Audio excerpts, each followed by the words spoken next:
Sosok Muhaimin Iskandar kembali menjadi pusat perhatian. Wajahnya kerap muncul di banyak siaran berita. Namanya pun mendadak jadi buah bibir banyak orang.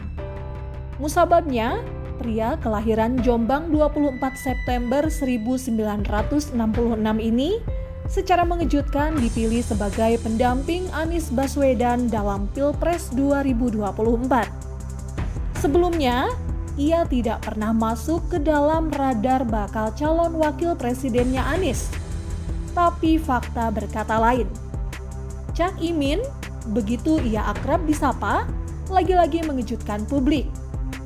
Angin politik memang sulit ditebak, dan ia akan berhembus ke arah yang corak ambisinya sewarna. Lahir dan besar di lingkungan Nahdlatul Ulama, menjadi alasan dominan dipilihnya Muhaimin Iskandar sebagai bakal calon wakil presiden untuk mendampingi Anies Baswedan. Lumbung suara di Jawa Timur menjadi magnet yang menyedot kuat para bakal calon presiden untuk memenangi pertempuran di sana.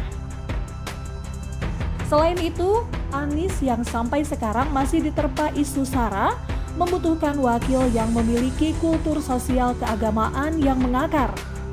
Sosok Caimin menjadi pilihan logis. Putra keempat 6 bersaudara dari pasangan Muhammad Iskandar dan Muhashonah itu sangat kental dengan Nahdlatul Ulama, organisasi keagamaan terbesar.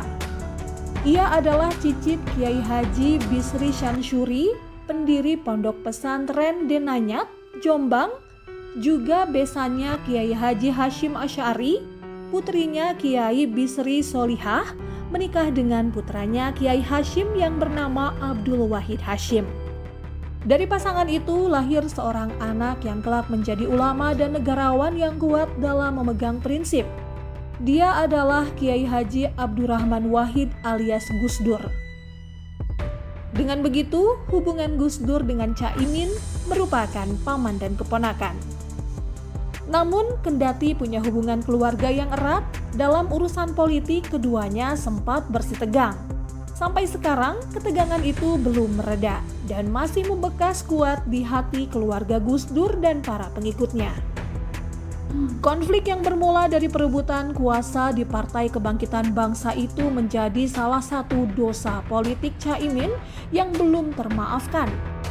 Beberapa waktu lalu Yeni Wahid masih menyalakan kemarahannya kepada Caimin dan menyebutnya telah melakukan kudeta.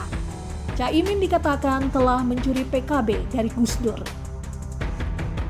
Perjalanan politik Caimin terbilang panjang.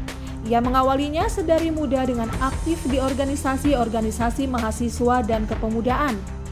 Alumnus Universitas Gadjah Mada ini diantaranya aktif di Pergerakan Mahasiswa Islam Indonesia dan menjadi ketua umum dari mulai tingkat cabang hingga pusat.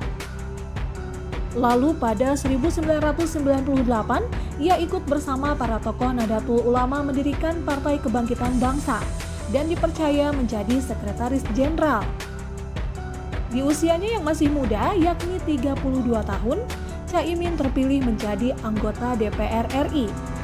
Perahu PKB telah mengantarkannya ke gedung Parlemen Senayan dan menjadi unsur pimpinan termuda di DPR. Dari pemilu ke pemilu, mulai 1999 sampai sekarang, Caimin selalu berhasil melenggang ke Senayan. Karir politik suami dari Rustini Murtado dan ayah 3 anak itu terbilang moncer. Bahkan ia ditunjuk menjadi Menteri Tenaga Kerja dan Transmigrasi pada pemerintahan SBY. Lantaran jabatannya itu pula ia berurusan dengan Komisi Pemberantasan Korupsi. Lembaga anti rasuah itu memanggil Caimin sebagai saksi dalam dugaan korupsi di Kementerian Tenaga Kerja dan Transmigrasi terkait pengadaan software untuk mengawasi kondisi tenaga kerja Indonesia di luar negeri. Kasus itu terjadi pada 2012 ketika Caimin menahkodai kementerian tersebut. Bukan hanya itu, Caimin pun punya dugaan dosa lain yang tak kalah santer. Ia disebut-sebut terlibat dalam korupsi proyek program percepatan pembangunan infrastruktur daerah transmigrasi di Kementerian Tenaga Kerja dan Transmigrasi. Kasus yang mengemuka pada 2011 itu terkenal dengan sebutan kardus durian, karena uang sebanyak 1,5 miliar rupiah disimpan di dalam kardus durian. Caimin yang saat itu sebagai Menteri Tenaga Kerja dan Transmigrasi namanya ikut terseret. Salah seorang terdakwa dalam kasus tersebut mengaku melakukan penyuapan itu karena diminta Muhaimin Iskandar. Di luar dosa-dosanya itu, Muhaimin Iskandar dinilai punya banyak pahala politik.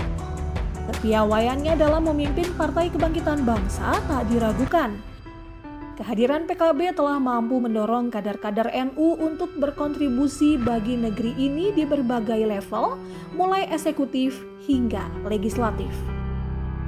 Kendati mengalami pasang surut perolehan suara, PKB masih gagah berdiri sebagai partai politik yang diperhitungkan. Pada pemilu 2009, misalnya, perolehan kursi PKB menurun jadi 28 dari sebelumnya 52 kursi DPR RI. Namun dalam pemilu 2014, perolehan suara PKB kembali naik mendapatkan 47 kursi.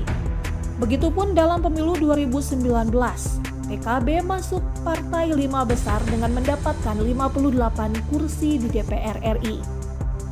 Modal kursi itulah yang dijadikan salah satu amunisi Caimin dalam mengarungi Pilpres 2024 hingga dipinang Anies Baswedan untuk menjadi wakilnya.